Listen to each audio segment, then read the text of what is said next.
Hello, I'm Svitek, 360 Creative Coach, and welcome to my vlog, where it is both my mission and my pleasure to highlight my creative journey in hopes of inspiring you, giving you specific takeaway, all that way your journey can be at least a little bit easier.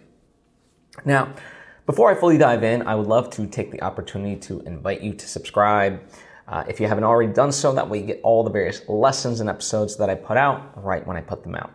Thank you if you just did, and thank you if you already were. It truly does mean a lot to me, as I hope it does to you. So, this past week,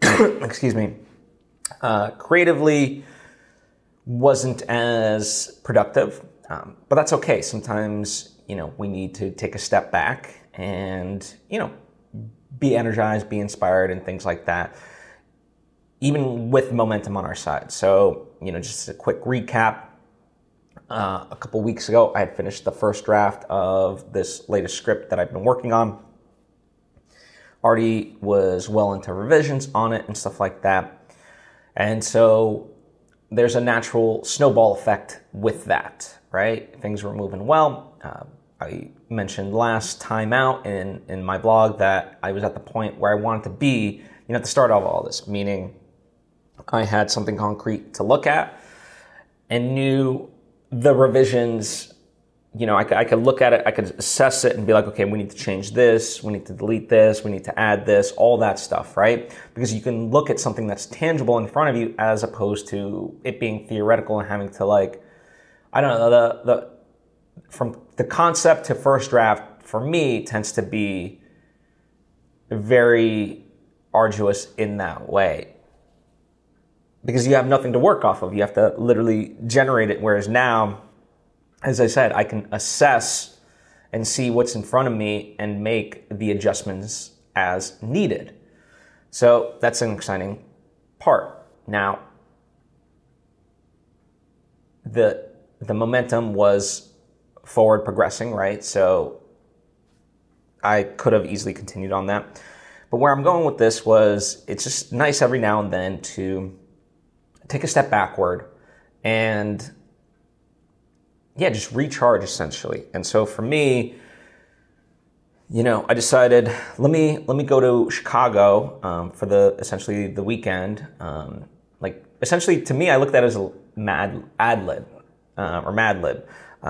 where I wanted to do something a little bit random. This year I'm trying to think of ways and activities that I wouldn't normally think of to do and get outside my bubble, because I forget the exact age, but there's, a lot of research out there that by a certain age, let's say 25, it could be 25, could be younger, could be slightly older, but somewhere in there, I think, based on kind of our routines and interests, we pretty much make up our own mind about what we like to enjoy, do and things of that nature. And so for me, I'm trying to kind of counteract that and go against that sort of conditioning, if you will, right? And so I was like, okay, well, I don't normally think to go to concerts. Unless someone invites me, it's not part of my normal routine. I'll go to friends' concerts. That's definitely something that I've done. But going to see a big artist, no, that's not part of my overall routine. I guess it has something to do with that I don't really listen to albums straight through. I mean, the way I listen to music is generally if I like something, I'll listen to it. A lot of my discoveries come through, watching movies and them having, various songs and stuff like that. So I'll look up the soundtrack and stuff like that afterwards. And then, that might kind of link down a rabbit hole of similar music and stuff like that. So that's generally how I find and listen to music. And so, concerts has never just been this thing of oh, let me go to this because I definitely want to see this person live. So, for me, I was like, okay, well, let me just do something a little bit random. So, there's this artist named Ava Max, and I know her through, she has a song with Tiesto called The Motto. She's got other good songs and stuff like that. So I was like, okay, she's on the rise. Generally, from my friends' experiences, they say go see a younger artist because they're going to put a lot more effort into it versus some of these older established stars. They don't necessarily need it. And a good example of that is one of my friends went to the Lil Wayne concert in LA, and basically they waited for him for 3 hours to get on stage. He did 2 songs, didn't like it, and left. So, not an experience that I would want, especially when you're paying, very large prices, right? Not only for the concert tickets, but perhaps travel and stuff like that. So for me, I was like, okay, well, this is an up-and-coming artist. I like enough of her songs, she'd be playing in Chicago where one of my best friends lives. So why not? Like, let's just make it sound as crazy as it can be. So that way, yeah, it is seemingly crazy. Because I don't want to be in that day-to-day, just monotony of things. Not that any of, like, I'm excited with everything that I've been doing, but as I, sometimes it's good to just rattle the system, if you will, and do something completely different, right? And this for me was something completely different, going to Chicago for the weekend to see Ava Max and, be in Chicago. So, that's what I did. And she put on a great show at the House of Blues. It was really fun. And I'd been to Chicago once, but this was great to see it, in a different way. I love exploring streets and just walking them and stuff like that. So that's kind of, what overall that was about. And it was a great trip in that way. The thing that was interesting that I didn't expect was surge pricing is now, to me, becoming just this accepted thing in all facets. And I don't like it, and I don't think it should be allowed.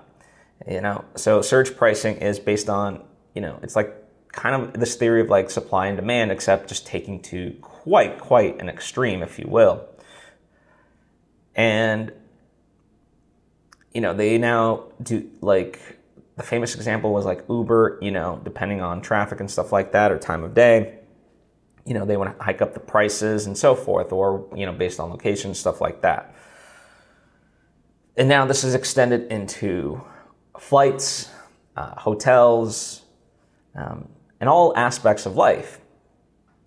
And Taylor Swift happened to be in Chicago. Like, I didn't know this going into it, but she, was there for that weekend as well, playing in Chicago at Soldier Field. And so, because she was in town, that drew so many other people. And so, all of a sudden, everything is surge price because of Taylor Swift. And it's just, yeah, like if a hotel room is $200 a night, it should be $200 a night. I was having this sort of debate with Ian. He was like, well, what would you charge for it? I was like, the price that it is, and he's like, so it'd be a first come, first serve? Yeah, that, because at the end of the day, it's not like these price increases ultimately end up going to the hotel workers, or whatever it may be, or airlines, right? It's not really going to the pilot or the stewardesses and so forth. It's going to the corporation, right? So it's not like, someone obviously benefits from these surge prices. It's generally not the people. And we've just kind of grew to accept this. And not only that, like, with airlines, there's the ticket price, but then there's also now all these like surcharges. The Spirit Airways, they're kind of known for this, which is why I never fly them, where you buy your ticket, but then if you want any sort of luggage, that costs you stuff. And like everything's just an add-on, right? When, a ticket that you thought was going to cost you $50, all of a sudden now you've spent like $800 on. That's an egregious example, probably not fully true, but, you get the point. Now flights are doing that, and, they used to, at first, many years ago, right, they added the charge of like, if you want to check your bag, then, you know, that's going to cost you.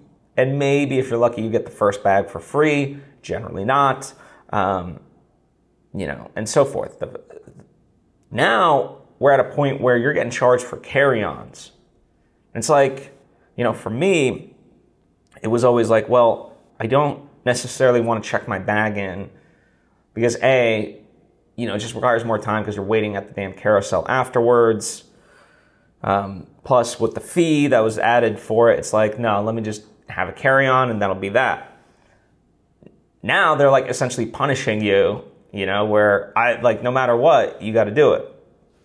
And in a way, it's almost like, I remember speaking with United, and it's almost like poor shaming in a way. They're like, well, you got the basic economy. And it's not even just them, but like I spoke with various friends and they're like, oh, you got the basic economy, that's why. And I'm like, what does that mean? Like, why are we so like accepting of this?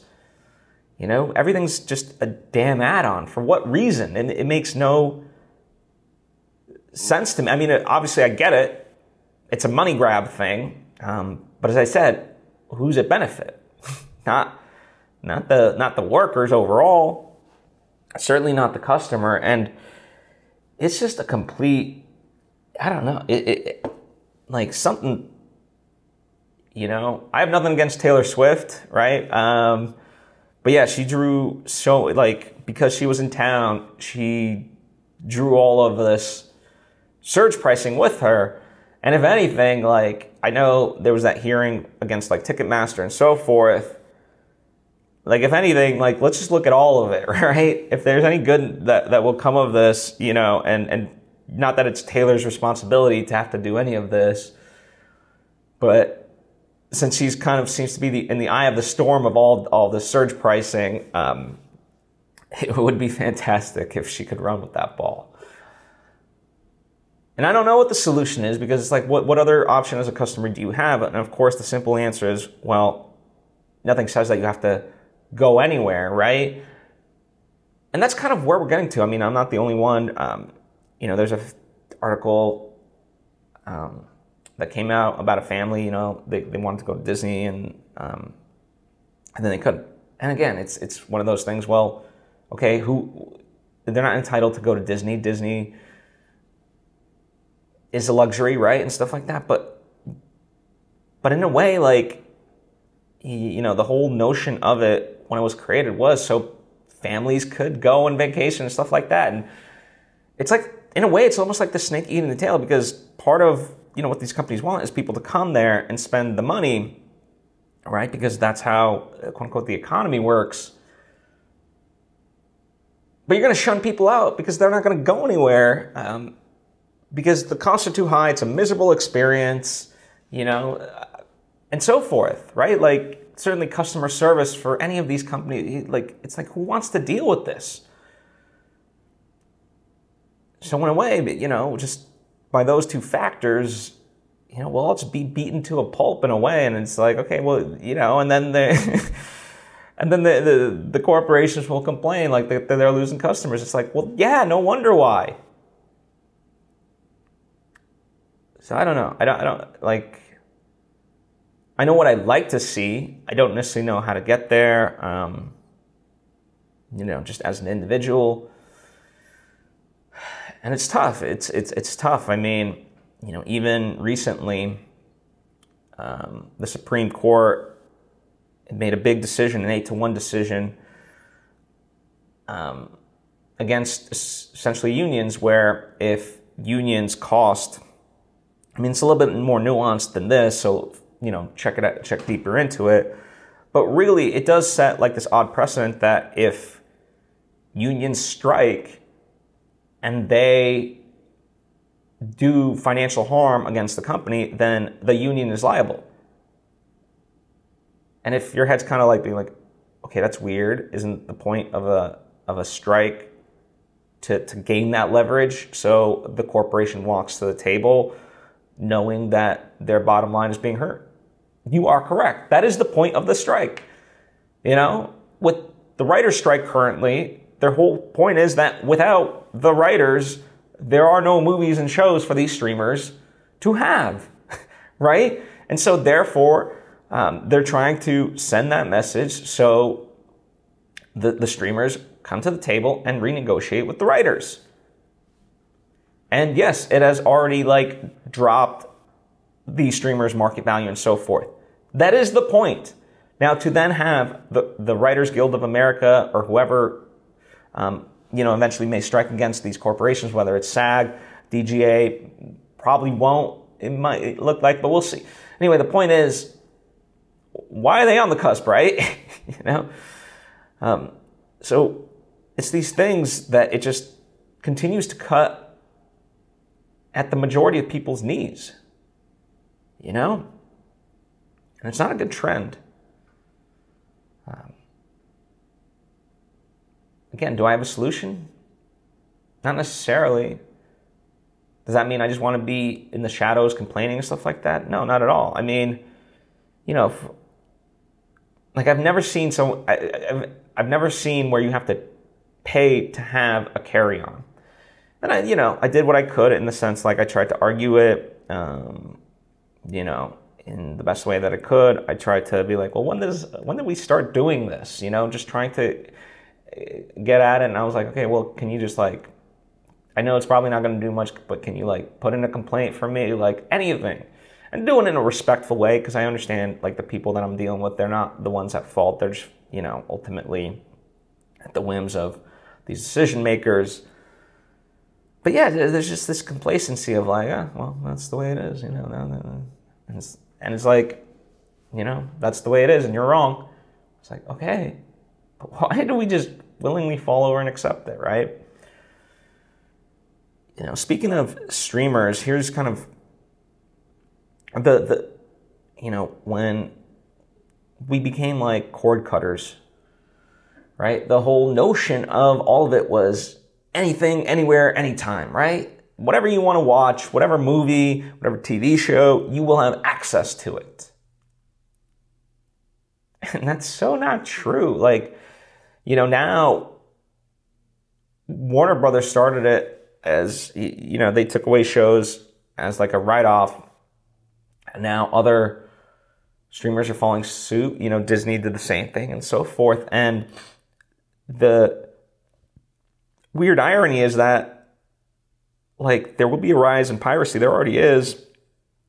And in an odd way, it's a good thing because it preserves some of the stuff that will never exist out there. It's like archiving cultural artifacts in an odd way. Like, that might sound like hyperbole, but really think about it. Like, there's certain TV shows, movies that, like, if they're taken away, most of them never even had, like, the opportunity for physical sales, right? So, like, Blu-rays and so forth. And so the only way you could access them was through streamers, and at their whims, if they take that away, then it's gone forever. And some of them, yes, might get relicensed and go to other streamers and so forth. That's kind of where some of the stuff is headed. But, there's certain shows that will never see the light of day. And the only way for fans and whoever to, like, be able to access it is through piracy. That's just crazy to me, especially, like, the unwritten rule of streaming was anytime, anything, anytime, anywhere. And it doesn't, no. Like, and again, it's something that, like, it seems to be finally hitting for people, but in a way they're still confused, because, like, now with Fast 10 being out in theaters, a little bit ago, I was like, okay, well, I love to check out and watch some of the other movies. Now, granted, you could, for the Fast franchise, you can get the Blu-rays and stuff like that, and you can buy or rent through, whether an Amazon or Apple, but you can't stream them anywhere. You can stream Fast 9 on Peacock, but isn't that crazy? Like, the biggest franchise, well, like, wouldn't you want people sort of rewatching those and stuff like that? Like, it's just crazy to me that this was essentially the promise, and it's not there. And of course it's not there, because, you know, it's all a money thing. But doesn't mean it's right, you know?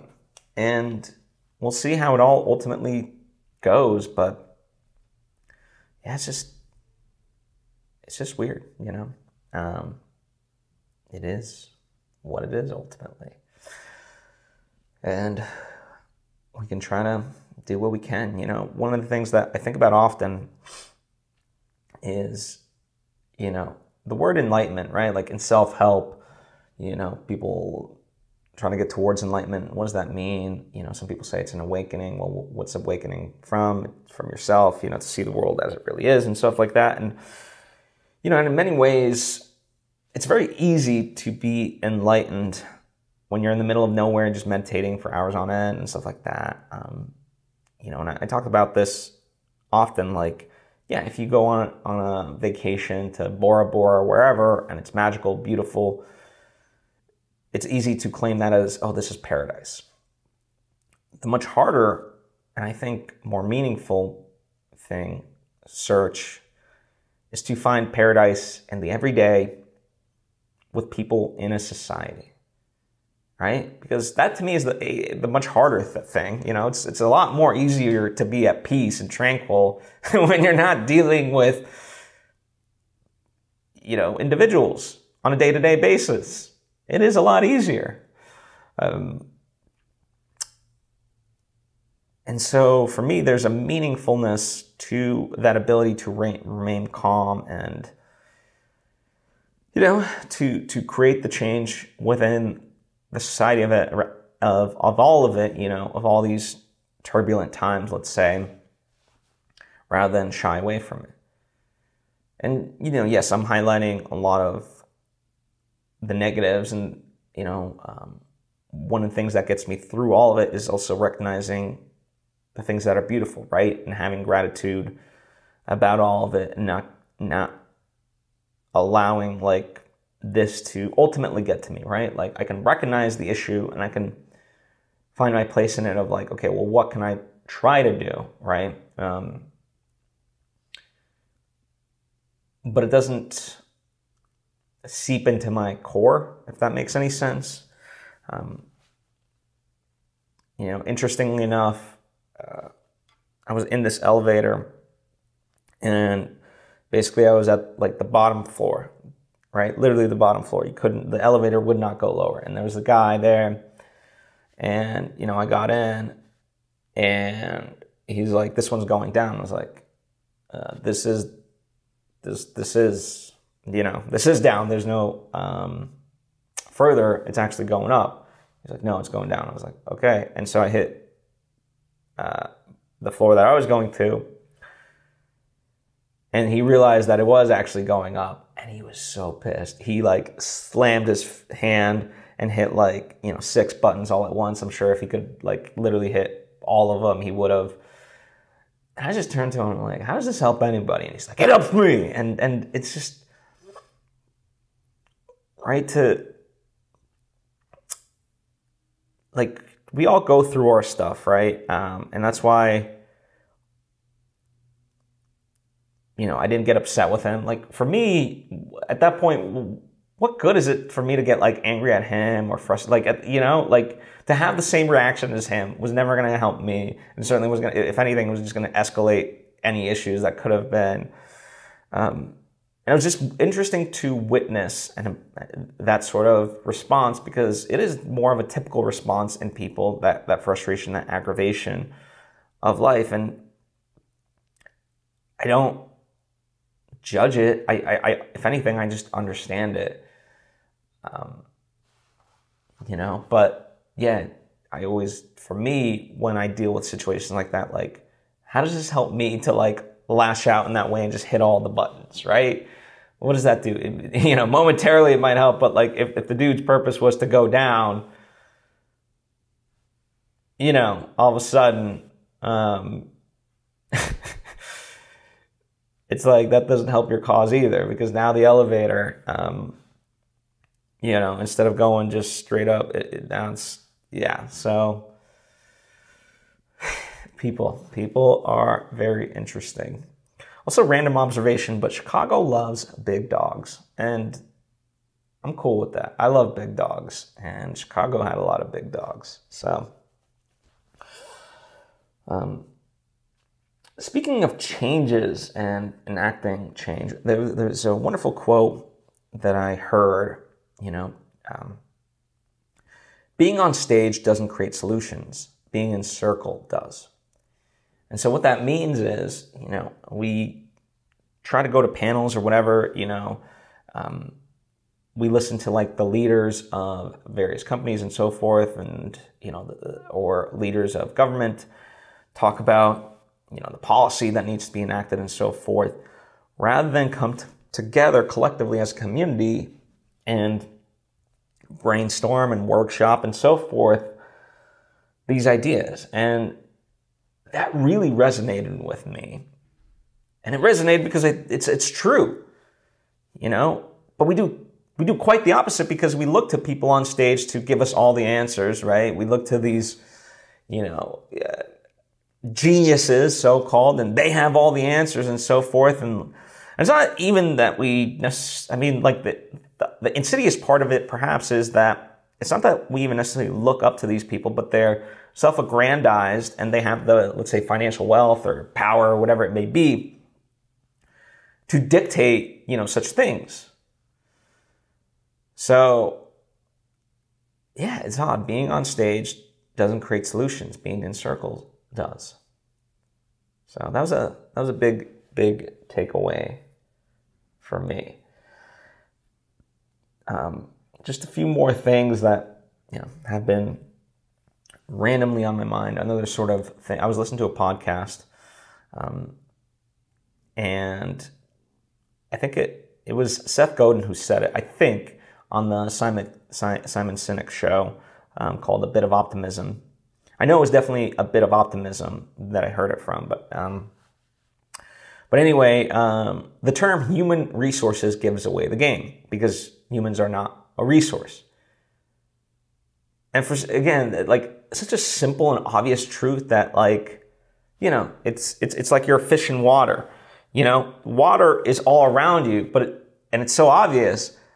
But if you're the fish, you don't consider it in that way. So someone has to say, like, to you, hey, that's water, right? And there's a wonderful, and the reason I bring that up, it's from a wonderful commencement speech by David Foster Wallace called "This is Water," one of my favorite speeches ever.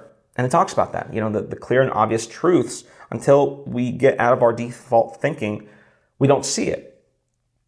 And so human resources, gives away the game, and yet we don't think about it. Right? Because it literally, I always knew, HR is not really there for the protection of the worker. They're more there on behalf of the company, right? And they will always side with the company over the individual. That's just truth, right?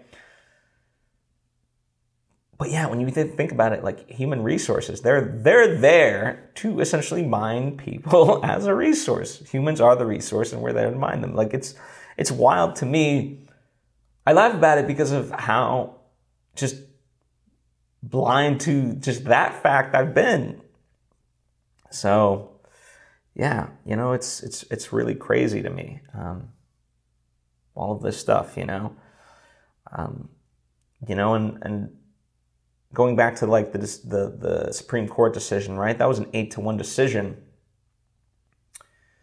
And again, how it fully reverberates, we'll ultimately see. But an 8-1 decision doesn't represent just a victory. That's not even a majority. That's an agenda. Because that also represents, the conservatives and the non-conservatives. There's just one person who ultimately dissented. And so, all this talk of, like, the, pro-democracy and it's all just talking points. Because you can look at the laws and the actions, and they go the complete opposite way. The liberal, just, like, even though they're not the majority of the Supreme Court, there shouldn't just be one that, like, went against this ruling if they're so-called for the people. But here we are, and that's why I hate modern politics. When people say, well, you're not voting, for someone to marry, you're voting them for the government and stuff like that. And okay. But it very much feels like politics is the lesser of two evils. They're both very evil. I want neither, and I think we have to look for new paths, really, in all of this. And on various, let's say dating apps or online and stuff like that, one of the things that seems to come up is share your most controversial opinion. And I guess apparently this is the controversial opinion, which is I want to let people decide for themselves. I want people to have, let's respect people enough to have their own ability to discern information. Right? Because as it stands right now, so much of the media landscape, and I don't mean just traditional mainstream media, but I'm talking about social platforms and other stuff as well, and this goes for both left and the right and all of it in between. There's this notion that we have to, censor or ban or, add misinformation labels, whatever. And it's just let people, just let it be out there and trust that they can weed it through themselves. Now, again, that doesn't mean that people won't fall into deep dives and yada, yada, yada. It does open up the notion that, yes, people will believe some crazy stuff, but they already believe some crazy stuff. And again, crazy by whose definition, right? That's a whole separate thing. But just having that, trust and respect ultimately is what it is. That you can make up your own mind, as opposed to saying, no, you're too dumb to understand this, so we can't give it to you because it'll warp your brain. I just fundamentally don't like that. And so that is a controversial opinion of mine, I guess. The other one, sort of more humorously, I'm seeing people talk about Spider-Man Across the Spider-Verse being the best animated movie of the year, and blah, blah, or ever. And I think it's a very good movie. I think it's fantastic. I loved it. I, in fact, want to go see it again. But for me, even this year, Suzume takes the cake. I think I just love movies that are out of the box, inventive, and certainly, both Spider-Man animated movies thus far have created an amazing animation style and been inventive within that format. And story-wise, they're really well done. But a movie like Suzume just takes it to another level. It's where did you come up with this? So, yeah, that's another controversial opinion of mine, apparently. So that's what I've got for you overall. Excuse me, in terms of what I've been doing, what I've been thinking, things of that nature. Back to the creative stuff this week. So looking forward to that and, seeing how all of these pieces of life fit together. I think that's the big component of it. We sometimes, as I said, got to go into the world, take a step back from our own stuff, observe, and even if we can't fully process those aspects and what does it mean in those moments, well, it's just good to sort of marinate on it and see it, and maybe someday it'll make sense, maybe someday it won't, but doesn't mean that there's not value to it all. So this has been my sort of exploration of all these things through my Chicago trip. So thank you so much. I truly do appreciate you. If you like what I do and think you may benefit from more direct interaction, of course, there's my coaching. So you can go on my website, philsvitek.com, look at that information and schedule a coaching session. Another direct way for us to interact is through my Patreon page, patreon.com/PhilSvitek. It's only $10 a month. You can sign up there and get the various bonuses and monthly Q&As and stuff like that with me, so that way I can be a little bit more direct help to you. So those are your various options. Thank you as always, as I said, and hope to see you next time.